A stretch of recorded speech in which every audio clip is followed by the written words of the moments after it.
கர்த்தருடைய பரிசுத்த நாமத்துக்கு மகிமை உண்டாவதாக. Glory be to the holy name of the Lord.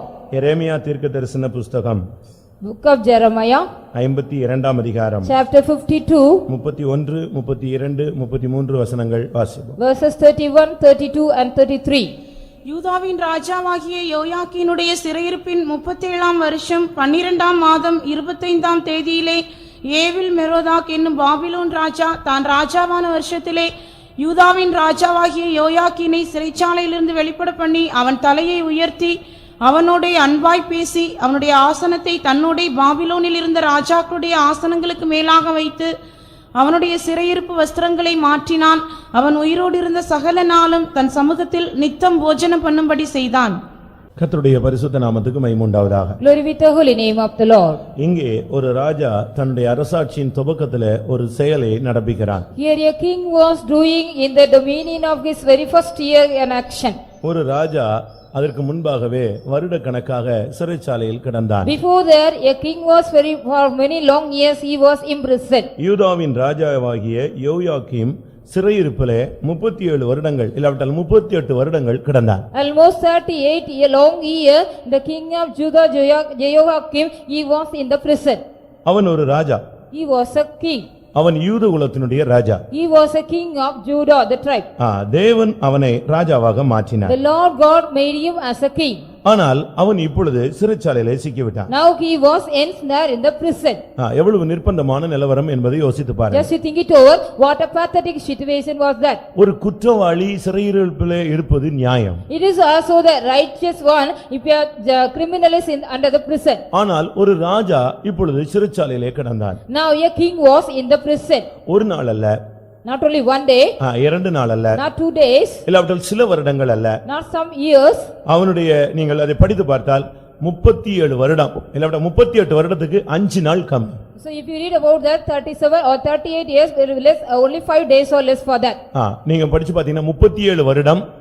If you read about me 37 years, 12ஆம் மாதத்திலே 25ஆம் தேதியிலே அவனுக்கு விடுதலை கிடைத்தது. in the month of 12th month 25th day he was set free. அப்பனா 5 நாள் தான் கம்மி, 38 வருடம் அவன் சிறைச்சாலையில கடந்த ஒரு ஆள். Almost he was in the prison for 38 years, only very 5 days were less for that. இவன் 18 வயதில இவன் சிறைச்சாலைக்கு போன ஒரு ஆள். At the age of 18 he was gone to the prison. யோசிச்சு பாருங்க. Just you think it over. வாழ்க்கையில அவனுடைய வாழ்க்கை எப்படி அமைஞ்சிருச்சுன்னு பாருங்க. See in his life how was his life set over. பிரியமானவர்களே, உங்களுடைய வாழ்க்கையோடு இவனுடைய வாழ்க்கையை ஒப்பிட்டு பார்த்தால் நம்முடைய வாழ்க்கையை விட அவன் மிகவும் தாழ்ந்த நிலவரத்தில் இருந்திருக்கிறான். Beloved, if you also compare his life with your life, his life was so superior, inferior to us. அவன் மிகவும் தாழ்ந்து போன ஒரு நிலவரத்தில் இருந்தான். He was in the degraded life of him. அவனுடைய வாழ்நாள் எப்படி அமைந்தது? How was his life was set for him? பிரியமானவர்களே, இன்றைக்கு நீங்கள் இந்த வசனத்தை கேட்கும் பொழுது உங்களை தேவன் எவ்வளவு மேன்மையாய் வைத்திருக்கிறார் என்பதை நீங்கள் சிந்தித்து பாருங்கள். Beloved, when you hear this message, the Lord, you got to just think it over, how the Lord has set you great. வேதம் சொல்லுகிறது 18 வயதிலே அவன் ராஜாவானான். The scripture mentioned at the age of 18 he became a king. அவன் ஆளுகை செஞ்சது 100 நாள். Only for 100 days he was just he was ruling that. யோசிச்சு பாருங்க. Just think it over. 18 வயசுல ராஜாவாகிறான், 100 நாள் ஆட்சி செய்றான், 100வது நாள் பிடிபட்டு ஜெயிலுக்கு போறான், 56வது வயதுல அவனுக்கு விடுதலை கிடைக்கிறது. He was just he became a king at the age of 18. He was just ruling for 100 days. On the day of 100 he was captured. He went into the prison and he was till the age of 56 he was in the prison. மனைவி, பிள்ளைகள், குடும்பம், கோத்திரம் ஒண்ணுமே கிடையாது. 38 வருடம் அவன் சிறைச்சாலையிலேயே ஒரு அனாதை போல கிடந்தான். He did not have any wife or children or any tribe or any generation for 38 long years. He was imprisoned. இரண்டாம் ராஜாக்கள் 24ஆம் அதிகாரம் 8ஆம் வசனத்திலே அவன் 18 வயதில் ராஜாவானான் என்று சொல்லியிருக்கிறார். It has been said about 2 King chapter 24 verse 8, he became king at the age of 18. யோயாக்கீன் ராஜாவாகிற போது 18 வயதாயிருந்து 18 வயதிலே அவன் ராஜாவாக மாறினான். At the age of 18 he became a king. இரண்டாம் நாளாகமம் 36ஆம் அதிகாரம் 9ஆம் வசனத்திலே அவன் 3 மாதமும் 10 நாளும் ஆளுகை செய்தான் என்று சொல்லியிருக்கிறார். 2 Chronicle chapter 36 verse 9, it has been said about he was ruling for only 100 days, 3 months and 10 days. மொத்தமே இவன் 18 வயசுல ராஜாவாயி 100 நாள் ஆளுகை செய்து 38 வருஷம் சிறைச்சாலையில கிடந்து வாழ்க்கையை இழந்து போன ஒரு மனிதன். He was a man at the age of 18 he was appointed as a king he was ruling for 100 days. At the 100th day, he was captured and he was living for 38 years in the prison. இப்படி யாராவது உங்களுடைய வாழ்க்கையில இருந்திருக்கீங்களா? Have you ever in your life likewise? அப்படி யாராவது இருந்திருக்கீங்களா? Have you ever been likewise? 18 வயசுல ஒருத்தன் சிறைச்சாலைக்கு போயிட்டான்னு வெச்சுக்கோங்களேன். If you suppose a man go into the prison at the age of 18. இப்பொழுது நம்முடைய நாட்டுல ஒருத்தனுக்கு ஆயுள் தண்டனைன்னா 14 வருஷம் தான் போடுறாங்க. In our country, if a man is given a life sentence, means only 14 years will be given to him. அதுலயும் நன்னடத்தைன்னு சொன்னா சீக்கிரம் வெளியே வந்துடுறான். If he is having the good conduct, mean he will be coming out soon out. இரட்டை ஆயுள் இல்லாவிட்டால் மரண தண்டனை விதிக்கப்பட்டவர்கள் தான் ஆயுள் நாள்ல அதிகமாய் அங்கே கிடக்கிறார். The double life sentence person will be till their lifetime they will be in the prison. ஆனால் இங்கே இந்த மனிதனுடைய வாழ்க்கை எப்படி இருந்தது? But see here the life of a man. 18 வருஷத்து வயதுல அவன் ராஜாவாய் கொஞ்ச நாள் அறியாமை உள்ள ஒரு காலம் என்று சொல்லலாம். So it was, we can say it was the period of innocency. At the age of 18 he became a king. Only very little days, 100 days he ruled. அவனுக்கு நல்லது கெட்டது என்னன்னே ஒண்ணுமே புரியாது. He did not even understand what was good and evil. அந்த 18 வயதுல அவனை ராஜாவாக்குனா அந்த 100 நாளைக்குள்ள அவன் ரெண்டு காரியங்கள் தவறு செய்றான். When he became a king, within that 100 days he did only 2 mistakes. ரெண்டு காரியங்கள் தவறு செய்றான். He did a mistake in 2 things. அது அவனுடைய வாழ்வையே நாசப்படுத்தி விட்டது. Totally this destroyed the whole life of him. அருமையானவர்களே, வாலிப வயதிலே செய்த தவறுகள் தான் ஒரு மனிதனுடைய வருங்காலத்தையே நாசமாக்கி விடுகிறது. Beloved, whatever you do in the mistake during the period of your year, it also just go totally destroy your whole lifetime. அவனுடைய 56 வயது வரை அவன் அடிமையாக ஒரு சிறைச்சாலையிலே ஒரு அனாதை போல கைவிடப்பட்டவனாய் கிடந்ததுக்கு காரணம் ரெண்டு. Only there are 2 reasons. He became the slave or he was a prisoner in the prison for 56 till his 56 age. இரண்டாம் ராஜாக்கள்ல நான் பார்க்கும் பொழுது When we read in 2nd King 24ஆம் அதிகாரம் 9ஆம் வசனத்திலே chapter 24 verse 9. அவன் கர்த்தருடைய பார்வைக்கு பொல்லாப்பானதை செய்தான். He did evil in the sight of God. அது அவனுடைய பாரம்பரிய தொழில்.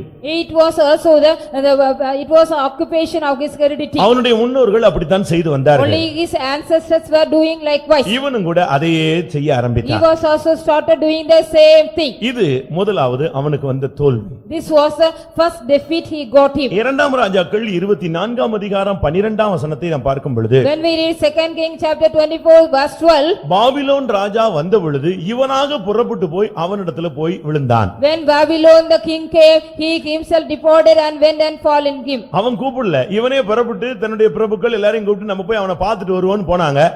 அவனை பிடித்து கொண்டான். He did not invite him. When he came, he himself went with all the princes of him. When he captured him. எவ்வளவு நிர்பந்தமான நிலவரம்னு யோசிச்சு பாருங்க. See what a pathetic situation was there. ஒன்று, கர்த்தருடைய பார்வைக்கு நீ பொல்லாப்பானதை செய்தால் உன்னுடைய வருங்காலம் அழிவை நோக்கி போகிறது. One thing, if you also do evil in the sight of the law, your future will be going into destruction. இரண்டாவது, அவன் பாபிலோன் ராஜாவை அவனே தேடி போய் அவனிடத்திலே மாட்டிக்கொண்டான். Secondly, he himself went sought about the king of Babylon and he ensnared with him. Babylon உலகத்தின் அதிபதியை காண்பிக்கிறது. Babylon shows the prince of this world. இல்லாவிட்டால் பாவத்தின் உச்சகட்டத்தை Or காண்பிக்கிறது. he shows about the peak of the sin. இல்லாவிட்டால் உலக இச்சையை Or காண்பிக்கிறது. he shows about the lust of the world. இல்லாவிட்டால் குழப்பத்தை காண்பிக்கிறது. Or he shows about the confusion.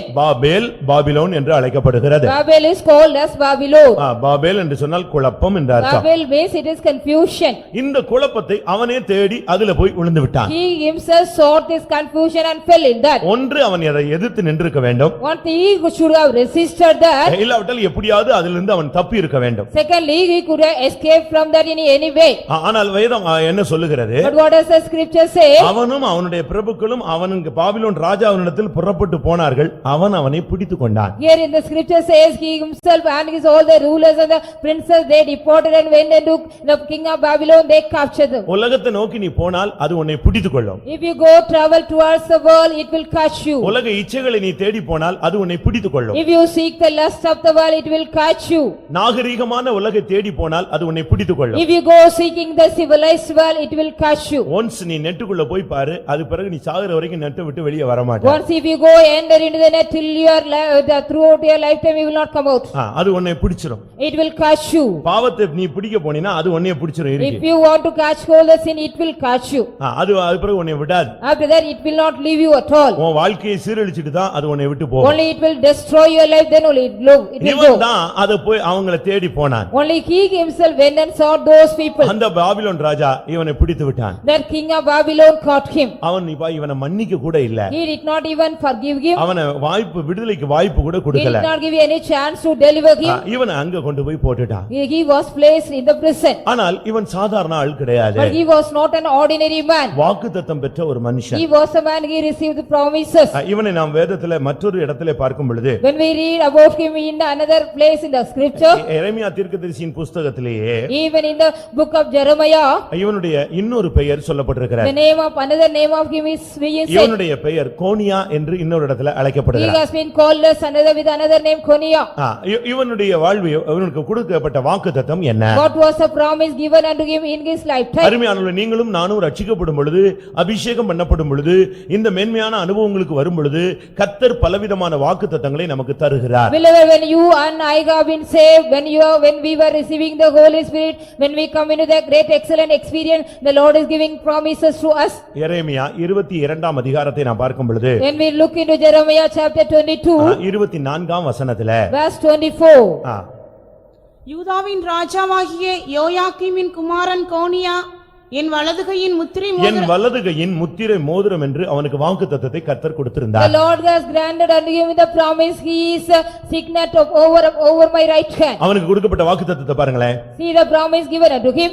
என்னுடைய வலதுகையில் உள்ள ஒரு முத்திரை மோதிரம். He is a signet upon my right hand. அவனை ரட்சிக்கும் பொழுது, அபிஷேகம் பண்ணும் பொழுது, அவன் தேவனை நோக்கி அழும் பொழுது, அவனுடைய ஆவிக்குரிய ஜீவியம் நன்றாக இருக்கும் பொழுது, அபிஷேக ராஜாவாக மாற்றப்பட்ட பொழுது, இது என்னுடைய ஜனத்தினுடைய ராஜாவாக நான் இவனை மாற்றினேன், இவன் என் கையில் உள்ள முத்திரை மோதிரம் என்று, வலதுகையின் முத்திரை மோதிரம் என்று தேவன் சொன்னார். When he was also saved, when he got the Holy Spirit, when he was anointed as a king, when the Lord God called him, he is the signet in my right hand. ஆனால் இப்பொழுது என்ன நடந்தது? But now what happened? பிரியமானவர்களே, உங்களுக்கும் கூட சில வாக்குத்தத்தங்களை கர்த்தர் கொடுத்திருப்பார். Beloved, to unto you also the Lord might have granted some promises. வாக்குத்தத்தங்களை நிறைவேற்ற தேவன் உண்மையுள்ளவர். The Lord God is faithful to carry out the promises. இன்றைக்கு உங்களிலே அந்த வாக்குத்தத்தங்கள் நிறைவேறி இருக்கிறதா? Today how the promises have been carried out in your life. இன்றைக்கு अनेகருடைய ஜீவியத்தில் இந்த வாக்குத்தத்தம் நிறைவேறவில்லை. In many people's life these promises have not been carried out. அதற்கு பதிலாக ஜட்ஜ்மென்ட் வந்து கொண்டே இருக்கிறது. Instead of that they are going on receiving the judgment. அடி மேல அடி விழுந்து கொண்டே இருக்கிறது. They are getting the blows upon blows. எழும்ப முயற்சித்தும் திரும்பவும் எழும்ப முடியவில்லை. They wanted to get up even though they cannot even get up again. விடுதலையை வாஞ்சித்தும் விடுதலை கிடைக்கவில்லை. They are desiring the deliverance, they are not even getting the deliverance at all. முன்னேற்றத்தையும் செழிப்பையும் தேடி முன்னேற்றமும் செழிப்பும் எட்டாக்கனியாக போய்விடுது. Even they are wanting the development as well as the progress, it is like the fruit which cannot they reach. அருமையானவர்களே, உங்களுக்கு எந்த விதமான தெய்வீகமான ஆசீர்வாதமான நிறைவான வாக்குத்தத்தங்கள் உங்களுக்கு கிடைத்திருந்தாலும் உங்களுடைய வாழ்வை நீங்கள் சீரழித்தால், கர்த்தருக்கு விரோதமாய் பொல்லாப்பானதை செய்து உலகத்தின் வல்லமையிலே நீங்கள் பிடிபட்டால், அந்த வாக்குத்தத்தம் உங்களுக்கு நிறைவேறாமல் தேவனுடைய நியாய தீர்ப்பு உங்களுக்கு நிறைவேறுகிறதா இருக்கிறது. Beloved child of God, if we also go into the divine nature as well as if you receive all the promises of God, if you do evil in the sight of the Lord, mean these promises will not be carried out, but the judgment will be given to you. நீங்க யோசிச்சு பாருங்க. Just you think it over. வாக்குத்தத்தம் பெற்ற अनेகர் இன்றைக்கு நியாய தீர்ப்பை பெற்றுக் கொண்டிருக்கிறார்கள். The people those who received the promises, today they are receiving the judgment.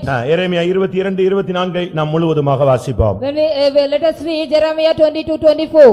யூதாவின் ராஜாவாகிய யோயாக்கீமின் குமாரன் கோனியா என் வலதுகையின் முத்திரை மோதிரமாயிருந்தாலும் அதிலிருந்து உன்னை கழற்றி எறிந்து போடுவேன் என்று என் ஜீவனை கொண்டு சொல்லுகிறேன் என்று கர்த்தர் சொல்லுகிறார். என் கையிலே வலதுகையிலே முத்திரை மோதிரமாய் வைத்திருந்த நான் உன்னை என்னுடைய கையிலிருந்து கலற்றி எறிந்து விடுவேன்னு கர்த்தர் சொல்றார். The Lord says, I have kept you as a signet upon my right hand, I will pluck it and throw you. தேவனுக்கு ரெண்டு பகுதி இருக்கிறது. There are two portions for God. ஒரு பகுதியிலே தேவன் அன்புள்ளவர், மற்றொரு பகுதியை திருப்பி பார்த்தால் தேவன் பட்சிக்கிற அக்கினி. In one angle God is very loving, in another angle he is a consuming fire. இந்த ரெண்டு விதத்துல நீங்கள் எந்த விதத்துல தேவனை நீங்கள் அனுபவித்து வருகிறீர்கள்? In which way are you enjoying with God? 18 வயதிலே At the age of 18, அறியாமையுள்ள காலங்களில் வயதில் In the age of his innocence, தன்னுடைய புத்தியினத்தினால் கர்த்தருக்கு விரோதமாய் பொல்லாப்பானதை செய்தான். because of his foolishness, he did evil in the sight of God.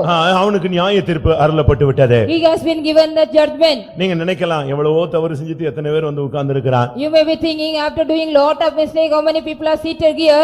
நம் கண் முன்னாலேயே பலரும் பல விதங்களிலே தவறு செய்கிறார்களே. In our sight, many people are doing various mistakes. அவர்களுக்கெல்லாம் தண்டனை இல்லையே. They don't get any punishment or any judgment. நான் இன்றுதான் இப்பொழுதுதான் சின்ன காரியங்கள் செய்தேன், உடனே என்னை தேவன் இப்படி பண்ணிவிட்டார் என்று Even சொல்லுவார். today I have done a very small mistake, the Lord has done likewise. ஒன்றை நீங்கள் புரிந்து கொள்ள வேண்டும். One thing you should understand, தவறு செய்து ஒரு மனிதன் தண்டனை அனுபவியாமல் போனானால் அவன் வேசியின் பிள்ளை. if a man after doing the mistake, he does not go get the judgment, he is a son of the harlot. ஒருவன் தவறு செய்த உடனே தண்டனை கிடைக்குமானால் அவன் தேவனுடைய பிள்ளை. If a man after doing the mistake, he receive the punishment, he is a child of God. தகப்பன் எவனை நேசிக்கிறாரோ அவனை அவர் சிட்சிக்கிறார். Whomever the father loves, he chastens. அவன் சிட்சியாதிருந்தால் அவன் வேசியின் பிள்ளை என்று சொல்லி If இருக்கிறார். he does not chasten him, he is a firstborn. ஒருவேளை தேவனுடைய தண்டனையிலிருந்து நீ தப்பி போகிறதினால் ஞானி என்று எண்ணிவிடக் கூடாது. Because you should not consider yourself as a wise man, you are escaping from the judgment. இங்கே பாருங்கள், 18 வயதில போய் சிக்கின மனிதன் இப்பொழுது 56 வயது, இப்பொழுது வரைக்கும் அவன் அனாதை போல கிடந்தான். Here you see, at the age of 18, he was also called, till the age of 56 as an orphan, he was in the prison. அதே எரேமியா 22ஆம் அதிகாரத்திலே அவன் ஒரு அவமதிக்கப்பட்ட சிலை என்று சொல்லி இருக்கிறார். Even in the same Jeremiah chapter 22, he was also a ashamed idol. அவனை நான் புத்திர சந்தானம் இல்லாமல் ஆக்குவேன். I will make him no generation for him. அவனை ஒரு அனாதை போல மாற்றுவேன். I will change him as an orphan. பாருங்க, தேவனுடைய ஜட்ஜ்மென்ட் ஒருத்தனுமே தாங்க முடியாது. See here, nobody can bar the judgment of God. அதனால ஜட்ஜ்மென்ட்க்கு நேரா தயவு செய்து யாரும் போய் விடாதீங்க. Please don't go anybody near the judgment. வாலிப வயதில் ஜட்ஜ்மென்ட்டை நோக்கி நீங்கள் போனீர்களால் உங்களுடைய வருங்காலம் முழுவதும் அழிந்து போய்விடும். At the age of the youth, when we also go towards the judgment, your future whole time will be destroyed. 38 வருடமாக அந்த மண்டபத்திலேயே, அந்த பெதஸ்தா மண்டபத்திலேயே ஒருவன் கிடந்தான். A man was also near the porch of the Bethesda for 38 long years. 40 வருடமாக அந்த தேவாலயத்தின் வாசல்ல ஒருவன் சப்பானியாய் கிடந்தான். A man was being lame for 40 long years near the door of the temple of God. 18 வருஷமாக பலவீனப்படுத்துகிற ஆவியினால் ஜெபாலயத்திலே ஒரு பெண் கிடந்தாள். A woman was also in the synagogue for 18 long years, she was caught by the 12 வருடமாக பெரும்பாடினால் வீட்டிலே ஒரு பெண் கிடந்தாள். There was also a woman with a hemorrhage for 12 long years at home.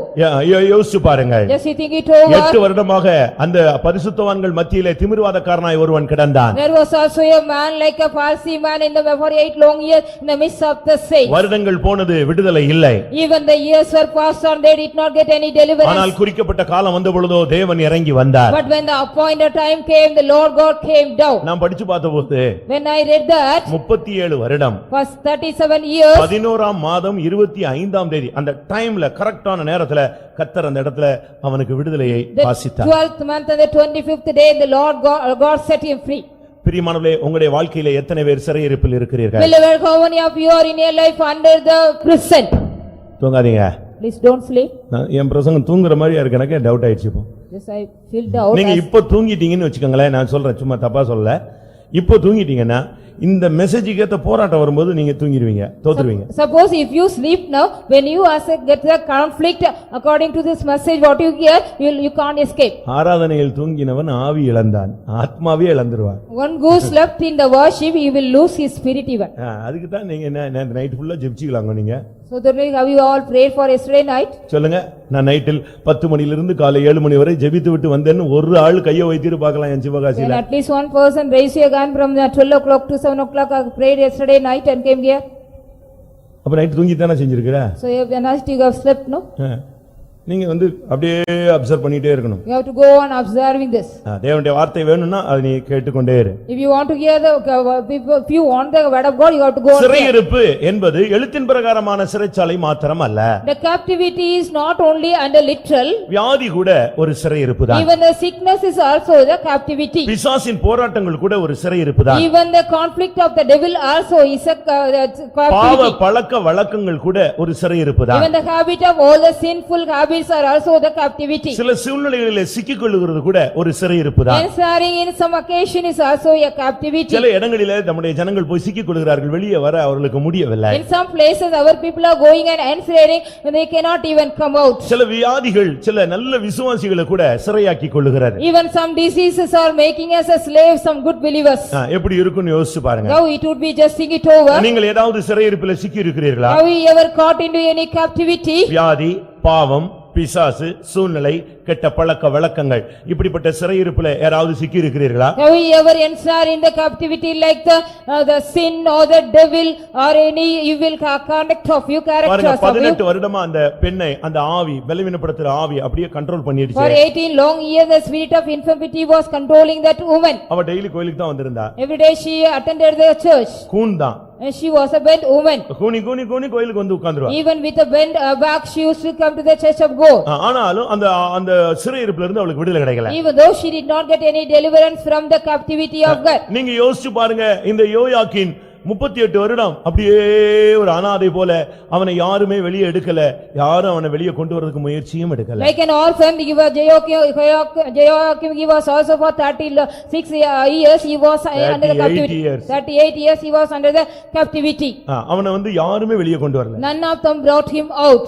அவனை பிடிச்சிட்டு வந்த ராஜா வெளியே கொண்டு வரல. The king one who caught him, he did not bring him out. அடுத்து செகண்ட் நேபுகாத்நேச்சார்னு ஒருத்தர் வந்தான், அவனு கூட இவனை வெளியே கொண்டு There வரல. was another king, the second Nebuchadnezzar, he did not bring him out. இவன் சிறைச்சாலையிலேயே கிடக்குறான். He was only in the prison. அவனுக்கு வெளியே கொண்டு வர்றதுக்கு அவங்க தாய் தகப்பன் யாருமே கிடையாது, எல்லாமே செத்து போயிட்டாங்க. அவங்க எல்லாம் எங்கேயோ இருக்காங்க, அழிஞ்சு போயிட்டாங்க. அவனை வெளியே எடுக்கிறதுக்கு யாருமே உதவி செய்யவில்லை. Nobody was helping to brought him out. The parents of him, they have died away, they were somewhere. அவனுக்கு நண்பர்கள் அவனை வெளியே எடுக்க முடியல. His friends were not able to brought him out. எத்தனையோ கைதிகள் வருவார்கள், So many prisoners used to come. இவனோடு கூட இருப்பார்கள். They will be waiting with him. அவனை மற்றவர்கள் வந்து விசாரிப்பார்கள். And the other prisoners, they will be inquiring about him. Other prisoners இல்ல, அவனை மற்றவர்கள் வந்து வெளியே இருந்து வந்து விசாரிப்பாங்க. Other people from outside, they will be coming and inquiring him. அவனை ஜாமீன் எடுத்துட்டு போயிடுவாங்க. They will be taking them in bail and go. இல்ல அந்த ஜட்ஜ்மென்ட் டைம் முடிஞ்ச உடனே, அந்த தீர்ப்பு அந்த குற்ற நாட்கள் முடிஞ்ச உடனே, சிறை நாட்கள் முடிஞ்ச உடனே வெளியே போயிடுவான். After the days of the prison, they will be going out. ஆனா இவனுக்கு வெளியே போற அந்த சிந்தையும் இல்ல, வெளியே போக வாய்ப்பும் இல்ல.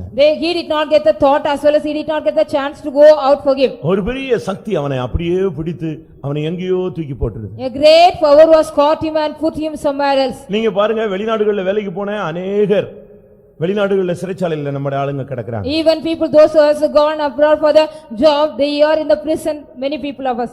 அவங்க எங்கேயோ கிடக்குறாங்க. அவங்க எந்த நாட்டிலயோ அவங்க போன இடத்துல ஏதாவது குற்றத்திலேயோ சந்தேகத்திலேயோ பிடிபட்டு அப்படியே வாழ்க்கையை தொலைச்சு போட்டாங்க. They are in suspect or in the criminal, they are being caught and imprisoned there. நான் சென்ட்ரல் ஜெயிலுக்கு போயிருந்தேன். I had been to the central jail. ஒரு பையன் வந்து எனக்கு அட்ரஸ் கொடுத்தான். One boy came and gave me the address. இந்த அட்ரஸ்ல ஒரு லெட்டர் போட்டு நான் ஜெயில்ல இருக்கேன்னு சொல்லிருங்க எங்க வீட்டுக்குன்னு சொன்னான். And so in this address, just write a letter, I am being in the jail, just inform them. ஏன் நீ ஜெயில்ல இருக்கிறது தெரியாதான்னு கேட்டேன். I asked him, did not your parents, they know about you and நான் the jail? வேலைக்கு போயிட்டு இருக்கும்போது என்னை பிடிச்சிட்டாங்க. While I was going to the job, I was caught. நான் வேலைக்கு போனதுதான் தெரியுமே தவிர நான் எங்கிட்டு போயிருக்கேன்னு தெரியாது. இவங்க என்னை பிடிச்சி எங்க கொண்டு போட்டாங்க, என்ன ஜெயில்ல போட்டாங்க. Only they knew that I was going to the job and they got caught while I was going to the job and put me in the prison. அதனால நீங்க தயவு செய்து இந்த லெட்டர், இந்த அட்ரஸ்க்கு ஒரு லெட்டர் போட்டு இப்படி உன் பையன் ஜெயில்ல இருக்கான்னு சொன்னீங்கன்னா எங்க வீட்ல வந்து என்னை ஜாமீனாவது என்ன செய்வாங்க, ஜஸ்ட் ஜாமீன் எடுப்பாங்க, இல்லாட்டி என்னை வந்து பார்த்து விசாரிக்கிறதுக்காக ஆள் வரும்னு கேட்டான். If you write a letter because I am in the jail, some people will come from my home and they will be taking me bail, at least they will come and visit me. எந்தவித விசாரிப்பும் இன்றி, Without any care, வாழ்க்கையிலே நிச்சயம் இன்றி, without any hope in the life, வருங்காலத்தை குறித்த நம்பிக்கை இன்றி, without any hope regarding the future of him, வாலிபத்தை இழந்து, losing all the youth life, வாழ்வை இழந்து, losing all his life. 56 வயது வரை கிடந்த ஒரு மனிதனுக்கு திடீரென்று தேவனுடைய வல்லமை அவனை தேடி வந்தது. Suddenly the power of God met him, the man who was for 56 years in the prison. ஒருவேளை நீ என்றைக்கோ செய்த தவறுக்கு சில வியாதி வந்திருக்கலாம். Perhaps you might have done the mistake some days, other you might have got some sickness. என்றைக்கோ நீ செய்த தவறுக்கு சில ஜட்ஜ்மென்ட் You வந்திருக்கலாம். might have got some judgment because you might have done the mistake some days ago. என்றைக்கோ நீ செய்த தவறுக்கு உனக்கு ஒரு நியாய தீர்ப்பு கொடுக்கப்பட்டிருக்கும். And some judgment may be given and you for the mistake you might have done some days ago. தெரிஞ்சோ தெரியாமலோ நீ செய்திருப்பாய். With knowledge or without knowledge you might have done that. அறிந்தோ அறியாமலோ எதிலையோ நீ சிக்கி இருப்பாய். Without knowing or unknowingly you might have answered something. ஆனால் பிசாசு உன்னை வகையாய் பிடித்துக் கொண்டான். But the devil also caught you correctly. நீங்க அந்த வசனம் மட்டும் படிங்களேன். Please read that word. 2 ராஜாக்கள் 24 அதிகாரம் 12 வசனத்துல அவன் புறப்பட்டு போனான், அவனை பிடித்துக் கொண்டான். 2 King 24:12. அப்பொழுது யூதாவின் ராஜாவாகிய யோயாக்கீனும் அவன் தாயும் அவன் ஊழியக்காரரும் அவன் பிரபுக்களும் பிரதானிகளும் பாபிலோன் ராஜாவினிடத்திற்கு புறப்பட்டு போனார்கள். அவனை பாபிலோன் ராஜா தன் ஆளுகையின் 8ஆம் வருஷத்திலே பிடித்துக் கொண்டான். எப்படி இருக்கும்? இவன் போனா, ஆனா அவனை மொத்தமா பிடிச்சு வச்சுக்கிட்டான். When he went there totally he captured them. அறிந்தோ அறியாமலோ இவன் போய் அங்க போனான், ஆனா அவன் வசமா அவனை பிடிச்சு ஒண்ணுமில்லாம ஆக்கிட்டான். Knowingly or unknowingly he went and sought him that he just caught and captured them. ஆனால் கர்த்தர் முதலாம் நேபுகாத்நேச்சாரை அழித்து இரண்டாம் நேபுகாத்நேச்சாரை அழித்து இவனுக்கு சாதகமான ஒரு நபரை அந்த இடத்துல கொண்டு வந்தார். But the Lord God destroyed the first Nebuchadnezzar and the second Nebuchadnezzar and brought a man favorable unto him. நான் இன்றைக்கு உங்களுக்கு சொல்லுகிறேன், உங்களுக்கு எதிரான இருந்த எல்லாரையும் கர்த்தர் அகற்றப் போகிறார். Today I want to tell you whatever the things and the people those who are against you, the Lord is going to remove everything. இதுல இரக்கமே தேவன் பாராட்ட போறது இல்ல. The Lord is not going to show any compassion in this. அந்த எதிராக இருக்கிற அந்த நபர்களை அகற்றினால்தான் கர்த்தர் உன்னை இந்த இடத்துல தன்னுடைய வார்த்தையை அனுப்பி உன்னை உயர்த்த முடியும். Only then the Lord can remove all the people those who are against you. The Lord can send the word of him and just lift you up here. அந்த நேபுகாத்நேச்சார் இருக்கும் வரை உனக்கு விடுதலை கிடையாது. Till the Nebuchadnezzar alive you will not be delivered at all. அந்த Nebuchadnezzar மரித்த அடுத்த நாள் ஏவில் மொராதாக் பதவியில வந்து The very next day on the day of the death of Nebuchadnezzar evil Merodach came to the ruling. துன்மார்க்கனை உற்று விசாரித்தாயானால் அவன் அங்கே இல்லை. If you also seek about the wicked man he is not there. அவனை அந்த இடத்தை விட்டு கர்த்தர் தூக்கி விட்டார். The Lord God removed the wicked man from that place. உனக்காக கர்த்தர் சிலரை இந்த நாட்களிலே அப்புறப்படுத்த போகிறார். For your sake the Lord is going to take away some people. அது வல்லமை வாய்ந்தவர்களாக இருக்கலாம், It may be the powerful people, விசுவாசிகளாக it இருக்கலாம், may be either believers. உன்னுடைய ஆவிக்குரிய பூமிக்குரிய வளர்ச்சிக்கு தடையா இருக்கிற ஒவ்வொருவனையும் கர்த்தர் தூக்குவார். The Lord God will take away the person those who are also against all the blessings of your earthly as well as earthly blessing and the spiritual blessing. தேவனால் அதை உனக்கு செய்ய முடியும். The Lord can do that for you. அப்படி விசுவாசிக்கிறவங்க எல்லாம் கரங்களை உயர்த்தி அல்லேலூயா சொல்லுங்கள் Those who பார்க்கலாம். are believing that raise your hand. நான் படிச்சு பார்த்தேன், நேபுகாத்நேச்சாரை தூக்கிட்டு ஏவில் மொராதாக்க கர்த்தர் கொண்டு வந்து நிற்பாட்டினார். I read here and saw that the Lord took away Nebuchadnezzar and he placed evil Merodach in that place. முதல் நேபுகாத்நேச்சார் இருந்தாலும் இந்த காரியம் நடக்காது, இரண்டாவது நேபுகாத்நேச்சார் இருந்தாலும் நடக்காது. கர்த்தர் பார்த்தார், டைம் கொடுத்து பார்த்தார், ரெண்டு பேரும் சரியில்லை, ரெண்டு பேரும் எடுத்துட்டார். The Lord gave time to the first Nebuchadnezzar and the second Nebuchadnezzar, they did not go, so the Lord killed them. என்னுடைய வாழ்க்கையில நான் மாத்திரம்தான் சிறைச்சாலையில் இருக்கிறேன் என்று நீங்கள் எண்ண வேண்டாம். No need to think only I am under the captivity or in the prison in my எனக்கு life. மட்டும் தான் இப்படிப்பட்ட பிரச்சனைகள் என்று நீங்கள் எண்ண வேண்டாம். You no need to consider and count yourself only I have such kind of problems. யோசேப்பு சிறையில் இருந்துதான் அரசால வந்தவன். Joseph being from the prison he came to ruling. அப்போஸ்தலர்கள் சிறைச்சாலையில் இருந்துதான் அவர்கள் ஊழியத்தை துவங்கினார்கள். Even the apostles being in the prison they have started their mission.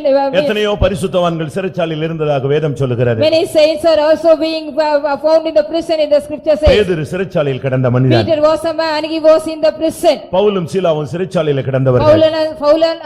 Paul and Silas were also imprisoned. அதனால நான் எனக்கு தான் இப்படிப்பட்ட ஒரு வாழ்க்கை என்று நீங்கள் எண்ணிவிட வேண்டாம். So you no need to consider only you are having such kind of life. ஆவிக்குரிய ஜீவியத்திலே தரங்கட்டு போனவர்களும் சிறைச்சாலையில் இருக்கிறார்கள். ஆவிக்குரிய ஜீவியத்திலே உயர்த்தப்பட்டவர்களும் சில நேரங்களிலே சிறைகளிலே சிக்குகிறார்கள். Even the spiritual people those who are in the low states as well as in the lifted up state they are in the captivity of அந்த prison. ஏவில் மொராதாக்கை கர்த்தர் தான் கொண்டு வந்தார். Only the Lord God brought evil Merodach here. அவனை கொண்டு வந்து தேவன் செஞ்சது நாட்டுல பெரிய சீர்திருத்தம் அல்ல.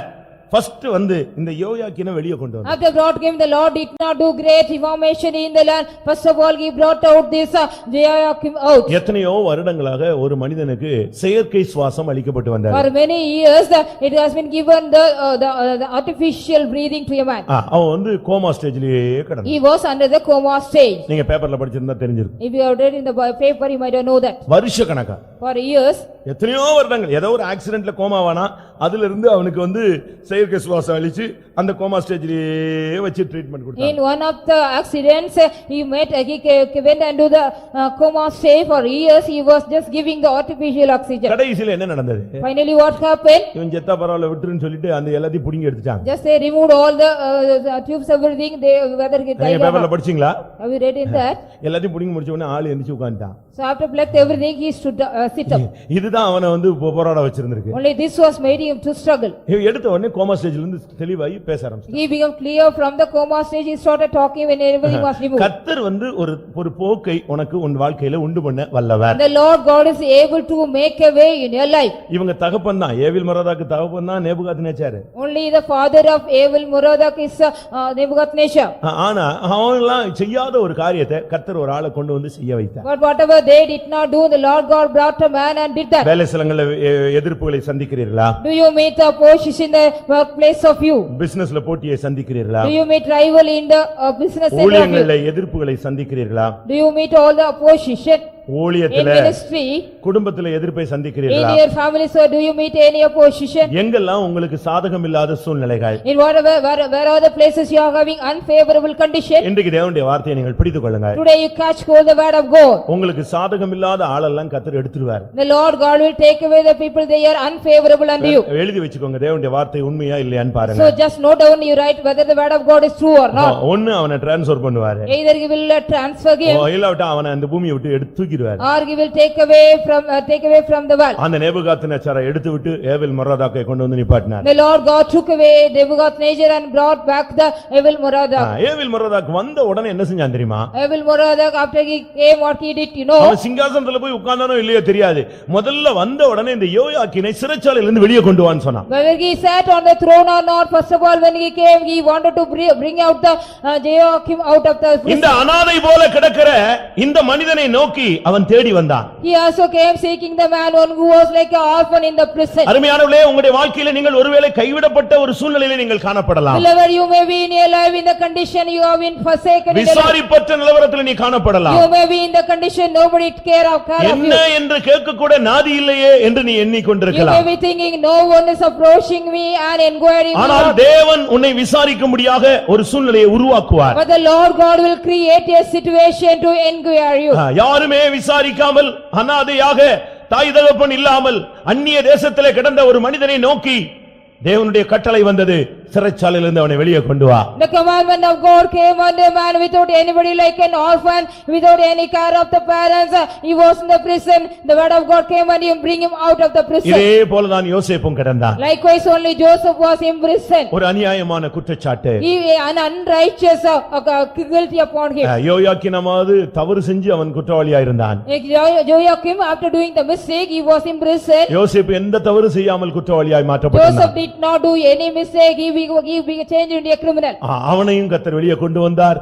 இங்கே யோயாக்கீனையும் கர்த்தர் வெளியே கொண்டு The வந்தார். Lord God brought Joachim as well as Joseph brought him. முதலாவது அவனை சிறைச்சாலையிலிருந்து வெளிப்பட பண்ணினான். First of all, the Lord brought him out from the prison. இது உன்னுடைய வியாதியின் பிடியிலிருந்து கர்த்தர் உன்னை வெளியே கொண்டு வருவதை It காண்பிக்கிறார். shows about the Lord will bring you out from the sickness of you. இருக்கிற நிர்பந்தமான அனாதை சூழ்நிலையிலிருந்து கர்த்தர் உன்னை வெளியே கொண்டு வருவது. It shows about the wretched condition where you are from the condition of the orphan. He will bring you out. கைவிடப்பட்ட நிலவரத்திலிருந்து கர்த்தர் உன்னை வெளியே கொண்டு The வருவது. Lord shall bring you out of condition from being forsaken.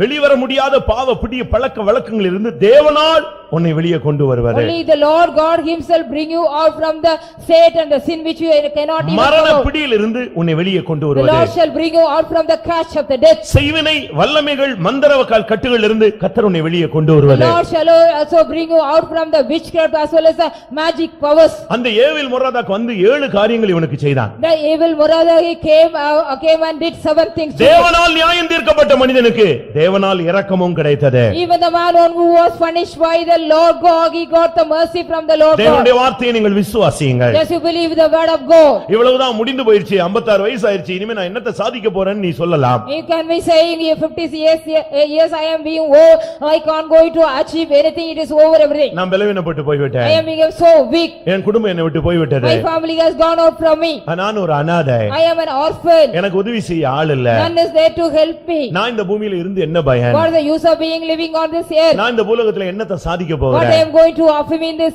earth? இப்படி எல்லாம் நீங்கள் எண்ணிக்கொண்டிருக்கலாம். Likewise you may be considering and counting. பிரியமானவர்களே, அப்படி அல்ல.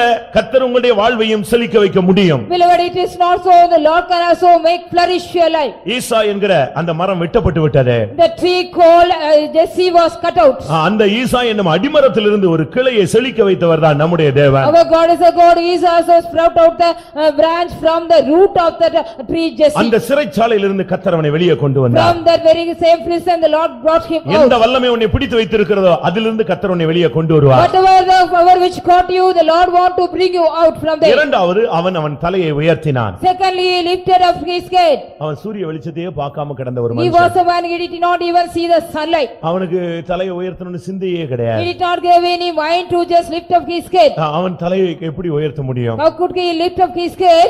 அவன் மனுஷனால் ஜட்ஜ்மென்ட் பெற்றவன் மாத்திரமல்ல, தேவனாலும் ஜட்ஜ்மென்ட் பெற்றவன். Not only he was a man received the judgment from the man, he was got the judgment from even God. நீங்க ஒன்றை புரிந்து கொள்ளுங்க. One thing you should understand. மனிதனால் நீங்கள் நியாயந்தீர்க்கப்பட்டால் பரவாயில்லை. If you are being judged by the man, it is all right. தேவனால் நீ நியாயந்தீர்க்கப்பட்டால் உன் கதி முடிந்து போனது. Your life will be finished or you will be finished if you are being judged by the Lord. ஆனாலும் கூட இரக்கமுள்ள தேவன் கடைசி நாட்களில் அவனை வெளியே கொண்டு வர சித்தமானார். Even though the merciful God want to bring him at the last life of him to out. அவனுடைய தலையை, குற்றவாளியின் தலையை உயர்த்தினான். The Lord God lifted up the head of the criminal. அந்த பானபாத்திரக்காரனுடைய தலையை உயர்த்தின தெய்வம். And the Lord God lifted the head of the cupbearer.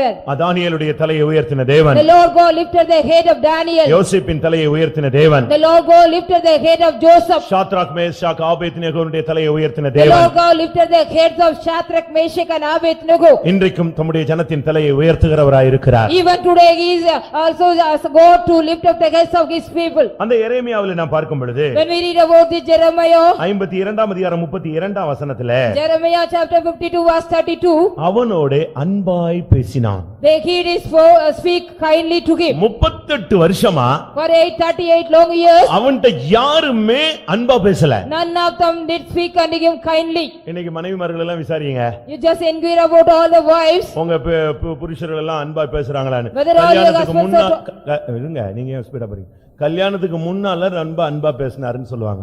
If you inquire about the wife, whether your husbands are speaking kindly and you before the marriage, they did speak kindly unto us. புருஷனை கேளுங்க, Just inquire all the husbands. கல்யாணத்துக்கு முன்னால என்னை விடாம நச்சரிச்சான்னு சொல்லுவான். They'll be saying before the marriage, she was kindly talking unto me. இன்னும் ஒரு சிலர் விசாரிச்சா, If you inquire some others, கல்யாணமாகி ஒரு 3 மாசம் நல்லா வாழ்ந்தோம் அப்படிம்பாங்க. after the marriage for 3 years we lived happily. இந்த யோயாக்கின் சொன்னானே, நான் 3 வருஷம் 10 நாள் நான் அரசாட்சி செய்தேன். This Joachim said so only 3 months and 10 days I reigned. அதுக்கு பிறகு After that, சிறைச்சாலைக்கு போயிட்டான். he got me into the prison. அதுக்கு பிறகு உங்க வாழ்க்கை எப்படி இருந்துச்சு? After that, how was your life? உன்னைய பார்த்தா பிடிக்கல, If they see you, they don't like. நீ பேசினா பிடிக்கல, If you talk, they don't like. நீ கிட்ட வந்தா பிடிக்கல, If you come near, they don't like. நீ சாப்பாடு செஞ்சு வச்சா பிடிக்கல, If you cook any food, they don't like. உன் முகத்தை பார்த்தாலே பிடிக்கல, If they see your face, they don't like. நீ வீட்டுக்குள்ள வந்தாலே பிடிக்கல. If you come inside the house, they don't like. இதானே Isn't it so? இதுதான் நடந்துச்சு. Only this was happened. ஒரு பையன்கிட்ட கேட்டா, நீ ஏன்பா இப்படி எல்லாம் தப்பு பண்ணனா? என்னை யாருமே நேசிக்கவே இல்லை. So I inquired a boy, what did you do all the mistake? None loved me. உன்னை யாருமே நேசிக்கலன்னா நீ ரோட்ல போறவனை நேசிக்க ஆரம்பிச்சிருவியா? So if you don't, nobody love you means will you love the person who the passerby? ஒரு பெண்ணை கேட்டா, என்னப்பா ஏமா நீ இப்படி தாறுமாறா போயிட்டேன்னு என்னைய வீட்டுல அப்படி கடிச்சு கடிச்சு கொதர்னாங்க. அந்த பையன் கடிக்கல, இனிமே கடிப்பான். So why did you go like this? Do mistake when I inquired a girl, she said so none of them just talk me kindly, they were also biting and குடும்பங்கள் சீரழியறதுக்கு காரணம் அன்பான பேச்சு இல்ல. Because you don't know to speak kindly, the families are being destroyed. நான் சொல்றது உங்களுக்கு கொஞ்சம் டிஃபரண்டா இருக்கும், ஆனா பச்சையான உண்மை அதுதான். It may be somewhat different than you, but it is a truth what I say. அவனோட அன்பா பேசுறதுக்கு 38 வருஷமா ஒருத்தர் இல்ல. அவன் அப்படி ஒரு அனாதை போல அன்புன்னா என்னங்கிறதுக்கு ஏங்கி கொண்டிருந்த ஒரு ஆள். He was a man, he was longing for the love. None of them did speak kindly and he for 38 long years. இன்னைக்கு பிள்ளைகளை கேளுங்க, பேரண்ட்ஸ் வந்து பிள்ளைங்க கெட்டு போயிட கூடாதுன்னு இவங்க போலீஸ் மாதிரி இருப்பாங்க.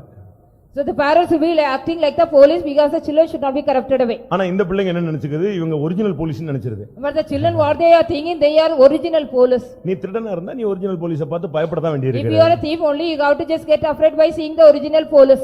அதனால இவங்க எங்க குடும்பத்தை பேரை கெடுத்துருவானோன்னு இவங்க ஒரிஜினல் போலீஸாவே மாறிட்டாங்க. யூனிஃபார்ம் மட்டும் தான் போடல. So only the parents they are not even wearing only the uniform. They because the children will be corrupted their family's name, so they become original police acting இந்த like. பிள்ளைகளுக்கு அன்புன்னு சொன்னா நம்ம மேல அப்படியே சிரிச்சு பேசுறது, பின்னால வரைக்கும் வந்து பஸ் ஏத்தி விடுறது, இதுதான் அன்புன்னு நினைக்குதுங்க. The children what they are thinking only love me, they are just laughing and talking with them and till the bus stand they are coming and just. அது ஏமாத்துற வஞ்சிக்கிற அன்பு. That is a deceiving love.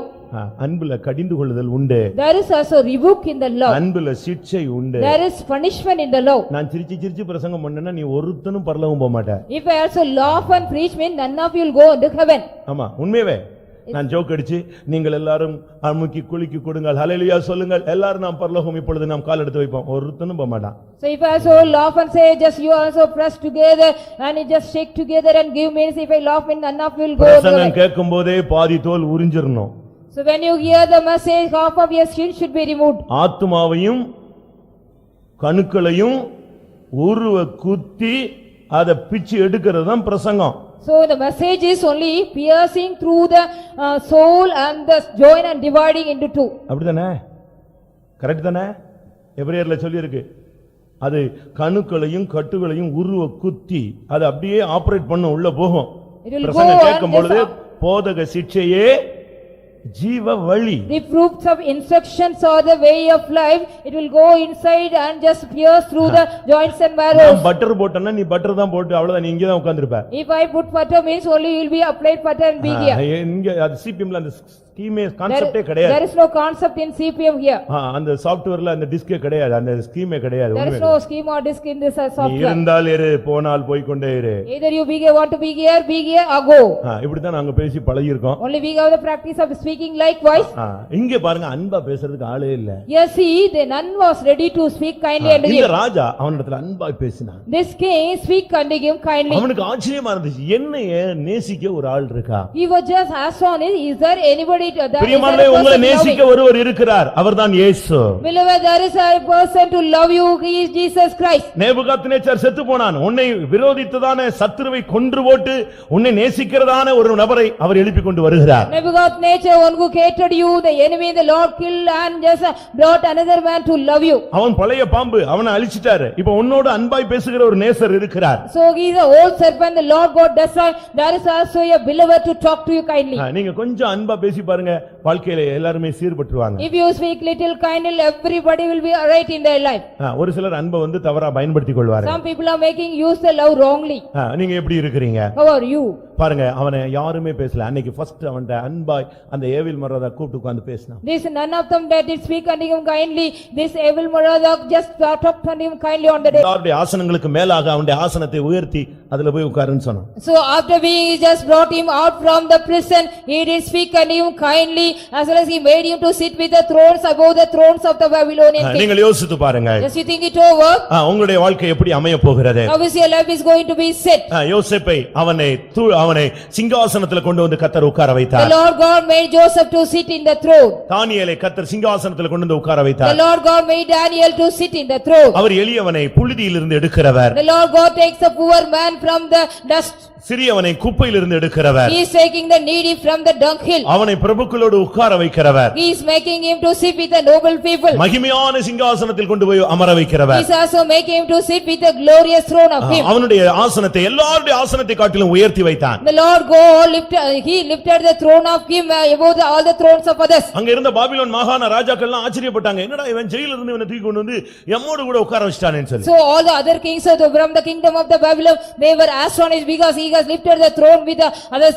இது magic அல்ல, இது பிரசங்கத்துக்காக சொல்லப்படுற ஒரு எழுச்சியின் வார்த்தையும் அல்ல. This is not magic, this is not the emotional word for the sake of இந்த வார்த்தையை நீ விசுவாசித்தால், இந்த பாதையிலே நீ போய்க் கொண்டிருந்தால், இந்த வாக்குத்தத்தம், இந்த வாழ்வின் அனுபவம், இந்த வசனம் உன்னுடைய வாழ்க்கையிலே பலிக்கும். If you believe the word of God, if you are also passing through the same path of the word of God, the promise will also just carried out in your life. அவனுடைய சிறையிருப்பின் வஸ்திரத்தை மாற்றினான். He changed the government of the prison government. 38 வருஷமா ஒரே யூனிஃபார்ம்ல கிடந்த ஒரு ஆள் அவன். He was a man for 38 long years, he was wearing the prison government. அவன் ராஜான்னு சொல்ல முடியுமா? Can we call him as a king? நான் ஒரு ராஜகுமாரன் சொல்ல முடியுமா? Can we call him as a prince of? எனக்கு ஒரு தேசம் இருந்ததுன்னு சொல்ல முடியுமா? Could he say I got a kingdom? அவனுக்கு ஒரு Dress போட்டிருந்தாங்க. He was given a dress. அது அந்த ஆயுள் தண்டனை கைதிகளுக்கு ஒரு Dress எல்லா ஜெயில்லயும் இருக்கு, பாத்திருக்கீங்களா? Even in all the prisons they will be given a separate dress for the life sentence prisoners. சாதாரண கைதிகளுக்கு வீட்ல இருந்து Dress கொடுக்கலாம். Ordinary prisoner they will be given their dress from the house. தண்டனை கைதிகளுக்கு அவங்க தான் Dress கொடுக்கறாங்க. Only for the people those the prisoners under the judgment they will be giving. நான் சென்னை சென்ட்ரல் ஜெயில்ல போயிருக்கும்போது, when I had been to the Chennai Central Jail, அங்க நீங்க போனீங்கன்னா இந்த ஆயுள் கைதிகளுக்கு எல்லாம் ஒரு Dress போட்டுருக்காங்க. So for all the lifetime prisoners, they'll be given the separate dress. அவங்க Dress அந்த Dressல நம்பர்லாம் இருக்கும். And they'll be having a separate government as well as number on that. அவங்கள பார்த்தா கண்டுபிடிச்சிடலாம் இவங்க எல்லாமே ஆயுள் கைதிகள். Seeing that, we can identify them, they are the life sentence people. நான் சாட்சி சொன்னேன். I gave the testimony. எனக்கு முன்னால ஒரு ஆயுள் கைதி சாட்சி சொன்னார். So in front of me or before me, another prisoner gave the testimony. ஒரு கொலை கேஸ்ல சண்டனை பெற்று உள்ள வந்து அவர் உள்ள ரட்சிக்கப்பட்டு ஞானஸ்நானம் பெற்று பரிசுத்தாய் பெற்று உள்ள சாட்சியா என்ன செய்றான்? கைதி இன்னைக்கும் கைதி தான். அன்னைக்கு வெளிய வந்துட்டானே தெரியல. அன்னைக்கு அவன் கைதி உள்ள இருந்து சாட்சி சொல்றான். கர்த்தர் என்னை ரட்சித்தார். After he attended the murder case, he went inside the prison. Being inside the prison, he was say and he just gave the testimony there. எப்படி இருக்குன்னு யோசிச்சு பாருங்க. How it would be? அவன் ஒரு ஹாஃப் டிராயர் போட்டு ஒரு shirt அவனுக்கு கொடுத்திருக்காங்க. அவங்க எல்லாம் பாத்தீங்கன்னா இப்படி ஒரு 100-150 பேர் இருப்பான். அவங்க எல்லாம் சூப்பர்வைசர் மாதிரி சுத்திட்டு இருப்பாங்க அங்க. They will be just roaming like they will be having hundreds of people likewise wearing the white dress or something, and they will be roaming like supervisor. அவங்க தான் சாப்பாடு எல்லாம் பரிமாறுவாங்க. They used to supply the meals. அவங்க தான் அங்க எடுபடி வேலை ஃபுல்லா செய்றது யாரு? மேனேஜர் மாதிரி சுத்திட்டு இருப்பான். எல்லாம் யாரு? ரொம்ப டீசென்ட்டா இருந்த மாதிரி இருக்கும் டிராயர் போட்டா. ஆனா அவனை பெரிய பெரிய ஜெயில் அதிகாரிகள் எல்லாம் கூப்பிட்டு அதை செய் இதை செய்ன்னு சொல்லுவாங்க. இவங்க தான் இவங்கள பார்த்தானா இந்த லோக்கல் கைதி எல்லாம் நினைச்சுவான் பயப்படுவான். So it's seeing them, the local prisoners will be getting afraid because all the officers they will be giving all the works to them, they will be assigning all the works. இவனை அழைத்து அவனுடைய சிறையிருப்பின் வஸ்திரத்தையே இந்த ஏவில் மொராதாக் மாத்திட்டான். So calling him, he will Moradok change the garment of the prison government to him. எப்படி இருக்கும் பாருங்க. Just you think it over. இந்த ஹாஸ்பிடலுக்கு போனாலே uniform மாத்திடுறானே. Even if they go to the hospital, they are changing the uniform. ஹாஸ்பிடலுக்கு போய் operation அப்படி இப்படின்னாங்கன்னா உடனே போதும் ஒரு ஆணா இருந்தாலும் பெண்ணா இருந்தாலும் ஒரு நைட்டி மாதிரி ஒண்ணு மாட்டி விட்டுறான். So if you go to the hospital, if you want to go for the operation whether male or female, like a nightie they are giving you. அப்படிதானே? So எல்லாம் மாட்டிட்டாங்க. ஒரே மாதிரி கிடக்க வேண்டியதா எல்லாருமே. They all you have to lie down like same. நல்ல ஜெபம் பண்ணு சோமாயிரும் நீ அங்கெல்லாம் போகாதன்னு சொல்லி தர்றோம். So even though you pray well, you don't need to go there means. தெய்வீக சுகத்துல நில்லு கர்த்தர் உன்னை சுகமாக்குவார்னு சொல்றோம். If we say so that if we stand on the divine healing, the Lord will heal you. யோசிச்சு பாருங்க. Just think it over. இவனுடைய சிறையிருப்பின் வஸ்திரத்தை அவன் மாற்றினான். The Lord God changed the garment of the prison of him. அவனுடைய வஸ்திரங்களை மாற்றினால்தான் அவனுடைய வாழ்க்கையை மாறினதுக்கு அடையாளம். Only then if his garments being changed, his status also changed. அவனுடைய லைஃப் மாறிடுச்சுன்னு அர்த்தம். His life is changed. யோசேப்பினுடைய வஸ்திரம் மாற்றப்பட்டது. The garment of Joseph was changed. ஆதியாகமம் 41:14 பார்க்கும் பொழுது When we read Genesis 41:14, யோசேப்பை உடனே அழைத்து கொண்டு வந்து அவனுடைய வஸ்திரங்களை மாற்றினார்கள். immediately Joseph was being called and changed the garment of him. பிரதான ஆசாரியனாகிய யோசுவா அழுக்கு வஸ்திரம் தரித்தவனாக கர்த்தருக்கு முன்பாக நின்றான். The high priest Joshua, he was standing and wearing the filthy dress in front of God. சாத்தான் அவனை தீங்கு செய்ய அவனுக்கு வலது பக்கத்திலே நின்றான். The Satan was standing in the right side of him to do evil. சிறையிருப்பின் வஸ்திரம் இருந்தால் சாத்தான் உன் பக்கத்துல நின்று கொண்டே இருப்பான். If you are having the dress of the captivity, the Satan will be standing beside you. தோல்வியிலிருந்து வெளியே வந்தாலும் தோல்வியின் சுவடு உனக்கு இருக்கக்கூடாது. Even though if you come out from the failure, you should not have the heat of the failure. சிறைச்சாலையிலிருந்து நீ வெளியே வந்தாலும் சிறைச்சாலை வஸ்திரம் உன் மேல இருக்கக்கூடாது. Even though if you come out from the prison, you should not have the garment of the prison in you. அடுத்து ஆறாவது அவனுக்கு என்ன செய்தான் தெரியுமா? 6:3 what he returned to him, you know. என்னுடைய சமூகத்திலே நீ நித்தமும் போஜனம் பண்ணலாம்னு சொன்னான். Every day you can have your meals in my presence. நீங்க போய் பாருங்க ஜெயில்ல ஒரு நாள் உட்கார்ந்து சாப்பிட்டு பாருங்க. Just you go to the jail and eat one day. உங்களுக்கு சாப்பாடு எப்படி கொடுக்கறான்னு பாருங்க. So how they are supplying the meals to you, see. அத கரெக்ட்டா இத்தனை கிராம்னு நினைச்சுவான் அளந்து கொடுப்பான். They will be measuring this much gram they will be giving. ஒரு சிலருக்கு கொஞ்சம் வசதி உள்ளவங்க வெளிய இருந்து சாப்பாடு வரும். For some well of people they will be getting meals from outside. நான் ஜெயில்ல சொன்னனே சாட்சி சொல்ல போயிருந்தபோது So when we got me to the central jail to give the testimony, முடிஞ்ச உடனே நம்முடைய சபை சார்புல பிரியாணி வழங்கப்படும் சொன்னாங்க. At the end of that, on behalf of our church, we are going to supply you the biryani. அந்த ஜெயில்ல இருந்தவெல்லாம் ஆளுக்கு ஒரு அலுமினிய பிளேட்டை தூக்கிட்டு ஒருத்தனை தள்ளிட்டு வந்து விழுந்து வரிசையில ஏந்திட்டான். பிளேட்டை பிடிச்சு நிக்கிறான். All the prisoners, those who are in the jail, they were also pushing each other, having the aluminum plate, they were standing in the queue. ஸ்டேஜை ஒட்டி ஒரு பெரிய கயிறு கட்டினாங்க. There was also a big rope tied near the stage. இப்பொழுது உங்களுக்கு பிரியாணி வழங்கப்படும். Now the biryani will பாருங்க அந்த ஒரு நேர சாப்பாட்டுக்கு அவன் அந்த அலுமினிய பிளேட்டை தூக்கிட்டு ஓடி வரான் பாருங்க. திட்டு ஓடி வரான். அவன் பிளேட்டை போய் ரூம்ல இருந்து தூக்கிட்டு ஓடி வரான். So for one time meal they were also just carrying their plate from their room and coming here. யோசிச்சு பாருங்க. Just think it over. நான் ஸ்டேஜ்ல நின்னு அழுதுட்டேன். ஐயோ கர்த்தாவே யார் பெத்த பிள்ளையோ ஒரு நேர சாப்பாட்டுக்கு என்ன செய்றான் இப்படி அலமோதுறானே உள்ள கடந்து. Being on the stage I just cried over by seeing those conditions. நம்ம யோசிச்சு பாருங்க. Just you think it over. வீட்ல சாப்பாடு அப்படி கொட்றோம். Yes, we are throwing the meals out. வெளியே தூக்கி எறிறோம். We are wasting that out. வேண்டாம் எனக்குன்னு ஸ்ட்ரைக் பண்றோம். We are striking that no need any meals. வீட்ல ஸ்ட்ரைக் பண்ணிட்டு வெளியே போய் சாப்பிட்டு வந்துடுறான். So we are striking at home and going out and eating. என்னெல்லாமோ பண்றான் தில்லுமுள்ளு வேலைங்க. They are all doing all the mischief. இன்னைக்கு சாப்பாடை எவ்வளவு அலட்சியம் பண்றோம் தெரியுமா? How much you are despising the meals, you know. உங்க வீடுகள்ல நீங்க வேஸ்ட் பண்ற சாப்பாடை ஒரு ஏழைக்கு கொடுத்தா அவன் ஒரு 4 நாள் நல்லா உட்கார்ந்து சூடு பண்ணி சாப்பிடுவான். Whatever the meals you are wasting in your house, if you give to the poor people meal, they will be. நம்ம ஆளு இது கெட்டு பூசணம் பத்தி நான் குப்பையில போடுவேனே தவிர ஒரு ஏழை கூட நினைச்ச மாட்டேன், கொடுக்கவே மாட்டேன். But our people are saying, I will not give in to any poor, even though it wastes, and I will put it in the dust. Even ministryலயும் சேம் கான்செப்ட் தான். Even in the ministry, it is the same concept is applied. அவங்க வந்து waste தான் பண்ணுவாங்களே தவிர யாரும் கொடுக்க மாட்டாங்க. They will be only wasting, they will not give to any. தன்னுடைய சமூகத்துல உட்கார்ந்து போஜனம் பண்ண அவனுக்கு அருள் செய்தான். He also granted him to sit with him to eat in front of him. மேவிபோசேத் ஒரு நொண்டியான ஒரு மனிதன். Mephibosheth was a lame man. அவனுக்கு தாவீது தன்னுடைய சமூகத்துல உட்கார்ந்து சாப்பிட அவனுக்கு அருள் செய்தான். David granted unto him to sit with him to eat. யோபு சொல்லுகிறான், Job says, தாய் தகப்பன் இல்லாதவன் என் பந்தியில சாப்பிடாம நான் ஒரு நேரம் கூட சோறு சாப்பிட்டது கிடையாதுன்னு I சொல்றான். have never eat simply meals without and even the orphans I ate. யாராவது ஒரு யோபு இங்க இருக்கானா அந்த சிவகாசி சர்ச்சில்? Is there any at least one Job in Sivagasi church? Mrs Job இருப்பாங்க. Mr. Job will be. ஆனா ஜோபு இருக்கானா? But Mr. Job is here. ஒரு யோபு இருக்கானா? தாய் தகப்பன் இல்லாதவன் என் பந்தியிலே புசியாமல் நான் ஒருவனாய் என்றைக்காவது நான் ஆகாரத்தை புசித்ததுண்டா? வாசிங்க அந்த வசனம். யோபுல அவங்க சொல்றான் பாருங்க, அநாத பிள்ளைங்க என் கூட சாப்பிடாம நான் ஒரு நாள் கூட சாப்பிட்டது கிடையாது. 30 இருக்குல்ல, அப்ப இதை நிறைவேற்றி காட்டுங்க எல்லாரும். வாசிங்க 31:17. தாய் தகப்பன் இல்லாத பிள்ளை என் ஆகாரத்தில் சாப்பிடாமல் நான் ஒருவனாய் சாப்பிட்டதுண்டோ? என்னைக்காவது நான் அப்படி சாப்பிட்டிருக்கேனான்னு கேக்குறான். He's asking, either any day could I have eat without the fatherless? பக்கத்து வீட்டுல அக்கா வீட்டு இருந்தா கூட கதவு பூட்டிட்டு வந்து disturb பண்ணிடுவாமா. Even the neighbor serves the elders house mean they'll be just closing there, she'll be disturbing. நான் இதே பாதையில போனவன். I have also gone through the same path. Once upon a time நானும் இப்படி போயிருக்கேன். Once upon a time I have also gone through the same path. இப்படி எல்லாம் ஒதுக்கப்பட்டவனா இருந்தேன். I was also a man rejected. யோசிச்சு பாருங்க. Just to think it over. அப்படிப்பட்ட ஒரு ஆளாக இருந்த அநாதை போல கிடந்த மனுஷனை இவன் தன்னுடைய போஜனத்துல வந்து உட்கார்ந்து சாப்பிடுன்னு சொன்னான். Such kind of man, he was also did not have anything, he was like an orphan, he made him to sit with him on his table. காணியாட்சிக்கு புறம்பான நம்மை ராபோஜனத்துல கொண்டு வந்து பங்கெடுக்க வைக்கிறார். The Lord God, may we were also strangers of the commonwealth, made him to eat with the நித்திய communion. ஜீவனுக்கு பங்காளியா நம்மை மாற்ற வைக்கிறார். He is making us a partakers of the everlasting life. நம்மில் எத்தனை பேர் அந்த கர்த்தருடைய பந்தியை சரியான விதத்துல பயன்படுத்துறோம்? How many of us are using correctly the communion? அந்த கால் இல்லாத மேவிபோசேத் அந்த தாவீதோடு போஜனம் பண்ணினான். The lame Mephibosheth he ate with David. கடைசியாக Finally, அந்த எரேமியா 52:34 நாம் பார்க்கும் பொழுது, when we read Jeremiah 52:34, அவன் உயிரோடு இருந்த நாளெல்லாம் அவனுடைய மரண நாள் பரியந்தமும் அவனுடைய செலவுக்காக பாபிலோன் ராஜாவினால் கட்டளையான அனுதின திட்டத்தின்படி அனுதினமும் அவனுக்கு கொடுக்கப்பட்டு வந்தது. இப்பொழுது கடைசி அவனுக்கு கொடுக்கப்பட்டது என்னன்னா, மரண பரியந்தம் அவனுடைய தேவைகளை அந்த ராஜா சந்தித்தான். the king also made all the expenses of him till the death of him.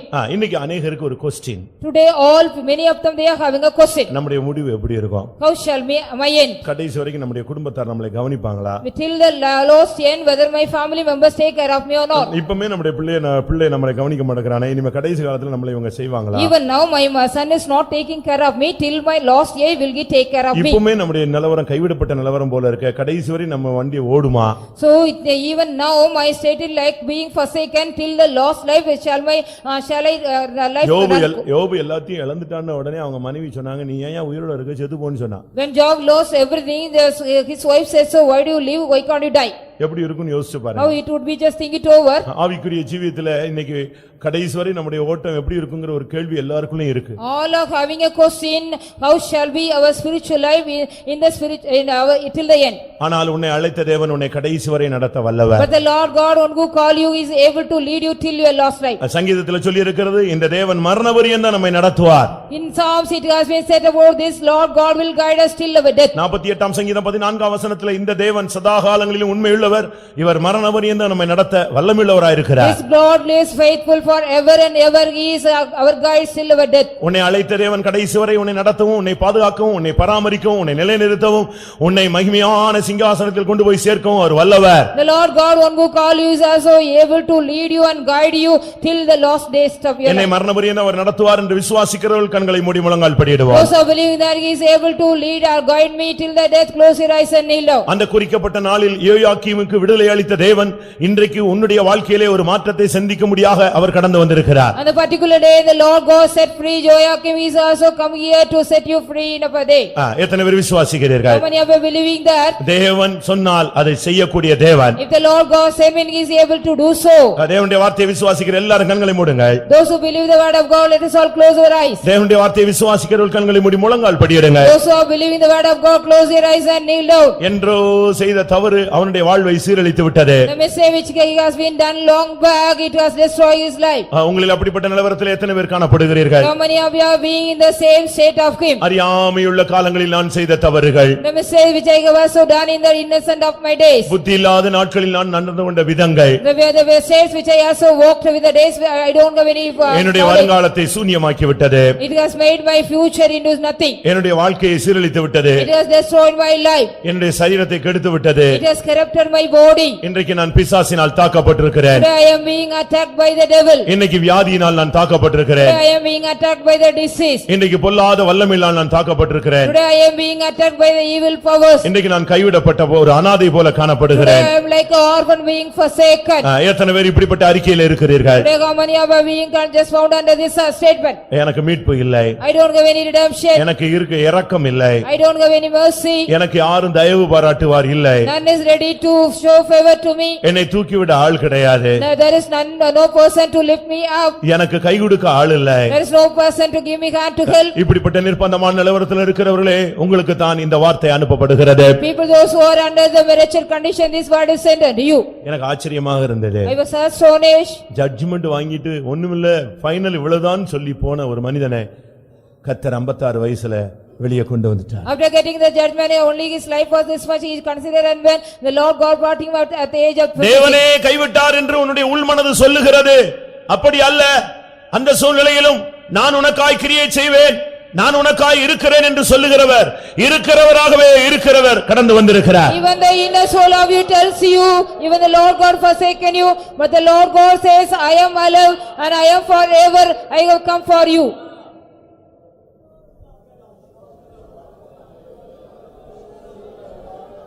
மரித்தேன், சதா காலங்களில் நான் உனக்காக ஜீவிக்கிறேன். நான் உன்னை மரண பரியந்தம் உன்னை நடத்துவேன்.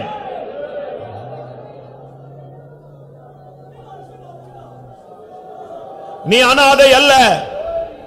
என்னுடைய அனாதி தீர்மானத்தில் உள்ளவன், என்னுடைய அனாதி தீர்மானத்தில் உள்ளவள்.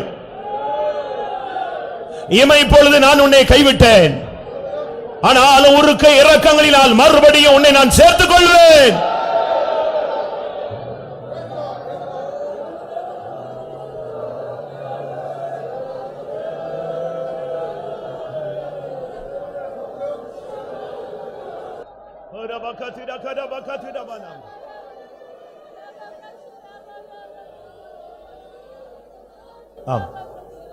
என்றைக்கோ நான் செய்த தவறுக்கு எனக்கு இவ்வளவு பெரிய கொடிய தண்டனையா? என் வாழ்விலே மீட்பே கிடையாதா? இதுதான் முடிவா என்ற கேள்வி உனக்கு பல நாள் எழும்பிக் கொண்டிருந்தது. அருமையான தேவனுடைய பிள்ளையே, ஒருவேளை நீ நியாய தீர்ப்பின் உச்சகட்டத்தில் நீ நின்று கொண்டிருந்தாய். எனக்கே இந்த பிரசங்கம் பண்ணும்போது ஆச்சரியமா இருக்கிறது. நான் அவனை கலட்டி தூக்கி எறிந்து விடுவேன், அவன் புத்திர சந்தானமற்றவன், அவனை நான் அனாதையாக்குவேன் எல்லாம் சொல்லிட்டு கடைசி நேரத்தில் நான் இரக்கமுள்ள தேவன்கிறதை நிரூபிக்கிறதுக்கு அவனை வெளியே கொண்டு வந்து விட்டார். ஆமென். இன்றைக்கும் அதே இரக்கமுள்ள தேவனுடைய வார்த்தை உன்னை நோக்கி வருகிறது. ஓ, உன் பிள்ளையை நோக்கி தேவனுடைய இரக்கத்தின் கரம் நீட்டப்படுகிறது.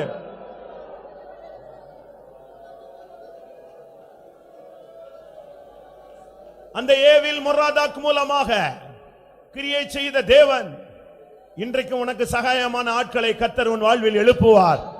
அல்லேலூயா. எத்தனை பேர் விசுவாசிக்கிறீர்கள்? உன் குடும்பத்தில் உனக்கு சகாயமான நபரை எழுப்புவார். ஊழியத்திலே உனக்கு சகாயமான ஆட்களை எழுப்புவார். ஹல்லேலூயா. தொழிலில் உனக்கு சகாயமான ஆட்களை எழுப்புவார். உன் பிசினஸ்ல உனக்கு சகாயமான வழிகளை கர்த்தர் திறப்பார். ஹல்லேலூயா. தேவனால் அது கூடும். ஆமென். உனக்கு எதிராக இருக்கிற வல்லமையை முடிவுக்கு கொண்டு வருகிறார்.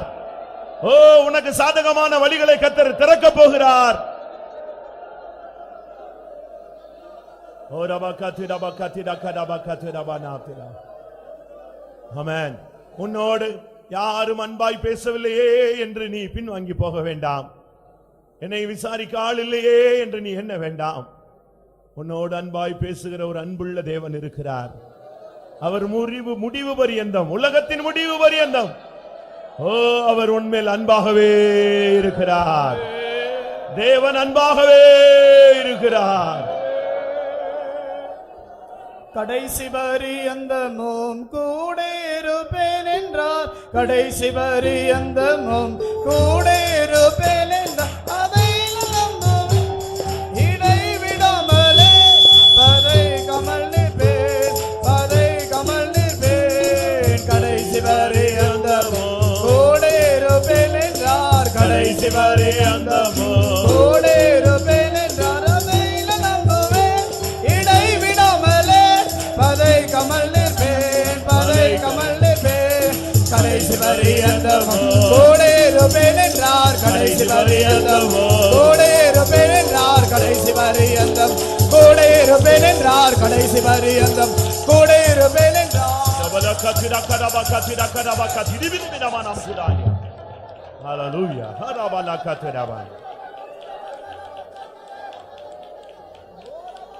ஆமென்.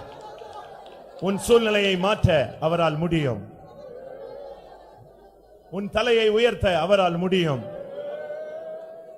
எல்லா ஆசனங்களுக்கும் மேலாக உன்னுடைய ஆசனத்தை உயர்த்த அவருக்கு முடியும். உன் சிறைச்சாலை வஸ்திரத்தை மாற்ற அவருக்கு முடியும். ஹல்லேலூயா, ஹல்லேலூயா. உன்னை போஷிக்க அவருக்கு வல்லமை உண்டு. உன்னை மரண பரியந்தம் அவர் நடத்துவார். பயப்படாதே. உன் முடிவு மகிமையாய் மாறும். ஹல்லேலூயா, ஹல்லேலூயா, ஹல்லேலூயா, ஹல்லேலூயா. திடபலகதி டகடபகதி டபலகதி டபல்.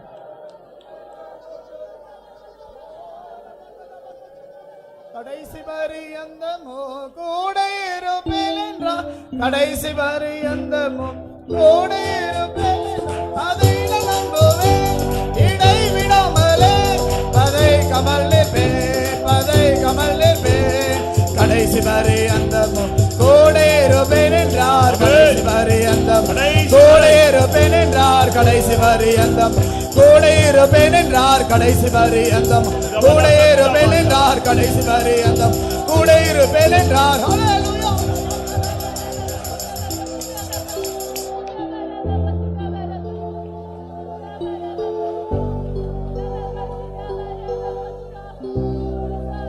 ஆம். அவனுடைய தாய் ஏதோ ஒரு சிறைச்சாலையில் அடைக்கப்பட்டு அவள் வாழ்க்கை முடிந்து போய்விட்டது. ஆனால் கர்த்தர் இவனை வெளியே கொண்டு வந்தார்.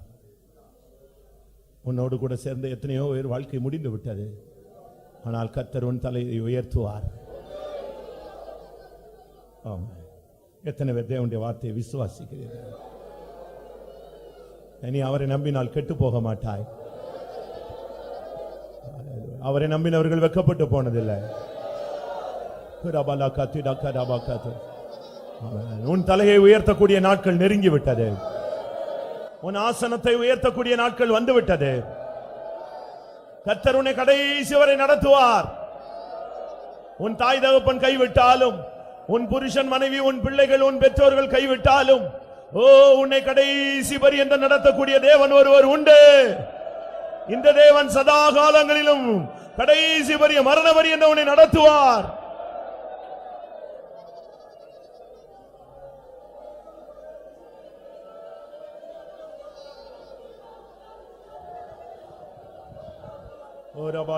நான் விசுவாசிப்போரின் நறுந்தறிவேன், என்னை படைத்திட்டு அவர் கரத்தில். நான் விசுவாசிப்போரின் நறுந்தறிவேன், என்னை படைத்திட்டேன் அவர் கரத்தில். முடிவு வரை என்னை நடத்திடுவார். ஊற்று வளர்ச்சி பாரே,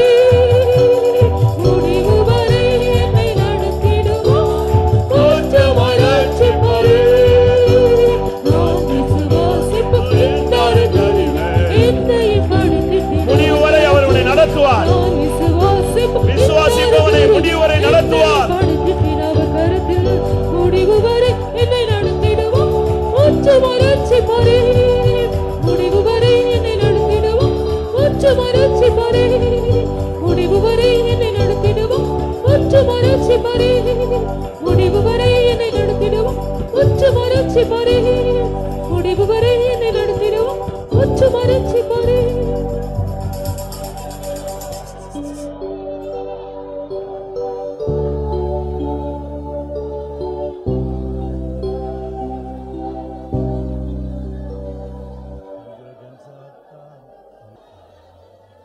ஆமென். சூழ்நிலைகளை மாற்றக்கூடிய தேவன், நம்பிக்கையற்ற நிலவரத்திலே துளிர்க்க வைக்கக்கூடிய தேவன், இருள் நிறைந்த இடங்களிலே வெளிச்சத்தை பிரகாசிக்க செய்கிற தேவன், அவர் நம்முடைய மத்தியிலே வெளிப்பட்ட தயவுக்காய் ஸ்தோத்திரம் பண்ணுவோம். ஸ்தோத்திரம் ஸ்தோத்திரம் ஸ்தோத்திரம் ஸ்தோத்திரம் ஸ்தோத்திரம் ஸ்தோத்திரம். Praise the Lord, praise the Lord, praise the Lord, praise the Lord, praise the Lord, praise the Lord, praise the Lord, praise the Lord. நியாயத்தீர்ப்பின் முடிவை நோக்கி போய்க்கொண்டிருந்த மனிதனை தேவன் தன்னுடைய இரக்கத்தினால் சகாயத்தை அனுப்பி வெளியே கொண்டு வந்தார். அதற்காக ஸ்தோத்திரம் பண்ணுவோம். இன்றைக்கும் அந்த தேவன் ஜீவிக்கிறார். அதற்காக ஸ்தோத்திரம் பண்ணுவோம். இந்த காலை வேளையிலே யோயாக்கீனை போல இருந்தவர்களை கர்த்தர் மீட்கும்படியாக தம்முடைய வசனத்தை அனுப்பி கொண்டிருந்தபடினாலே ஸ்தோத்திரம் பண்ணுவோம். சிறையிருப்பை மாற்ற அவர் வல்லமை உள்ளவர். அதற்காக ஸ்தோத்திரம் பண்ணுவோம். ஸ்தோத்திரம் ஸ்தோத்திரம் ஸ்தோத்திரம். இந்த தேவன் மரண பரியந்தம் நம்ம நடத்த வல்லவர். அவருடைய கரத்திலே ஒப்பு கொடுத்து ஸ்தோத்திரம் பண்ணுவோம். தன்னிடத்தில் ஒப்பு கொடுத்தவர்களை கடைசி நாள் வரை காத்து தன்னை சந்திக்க வைக்க போகிறார். அதற்காக ஸ்தோத்திரம் பண்ணுவோம். அந்த நாளுக்கென்று எல்லாரையும் தகுதிப்படுத்த முடியாது. ஸ்தோத்திரம் பண்ணுவோம். பிதா குமாரன் பரிசுத்த ஆவியானவருக்காக ஸ்தோத்திரம் பண்ணுவோம். எல்லா துதிக மகிமையும் அவருக்கே செலுத்தி ஸ்தோத்திரம் பண்ணுவோம்.